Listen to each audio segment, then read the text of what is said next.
पण आम्ही असं म्हणतो की आम्ही कोणत्याही परिस्थितीमध्ये हे आंदोलन चालूच ठेवणार आणि आपले जे अनुव्रत वीर आहेत ते आमरण उपोषणाला बसले. आज 5वा दिवस आहे आणि सरकारला या शासनाला कळायला पाहिजे की जे अथॉरिटी आहेत त्या माणसाला पाठवलं पाहिजे.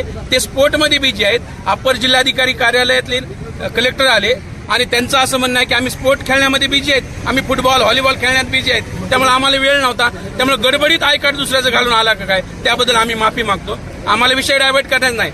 अप्पर जिल्हाधिकार्यालयाने आमची माफी मागितली, आम्ही तो विषय सोडून देऊ, परंतु नावाचा विषय आमचा चालूच राहणार आहे. तो महत्वाचा विषय आहे. त्याला डायव्हर्ट करण्यासाठी जे शासनाद्वारे असा हा कार्यक्रम सुरू आहे. मी मागच्या 2-3 महिन्यांपासून आंदोलन सुरू आहेत. कुठेतरी प्रशासनाकडून कुणालाही विरोध नसताना म्हणजे काय समजायचं याचं सगळं? बघा, कोणत्याही पक्षाचा, कोणत्याही जातीचा, कोणताही याला विरोध नाहीये. नामांतराला या बाबासाहेबांचं नाव द्यायला कुणाचाही विरोध नाही. हे प्रशासनाचाच विरोध दिसायला लागला इथं. कारण कलेक्टरनं जो व्यक्ती पाठवलाय ते डुप्लिकेट व्यक्ती पाठवले, त्यांना काही गांभीर्य नाहीये.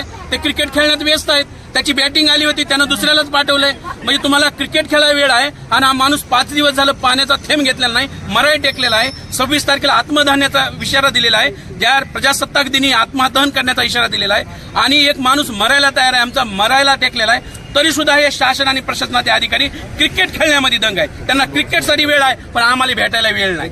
आणखी आंदोलक आहेत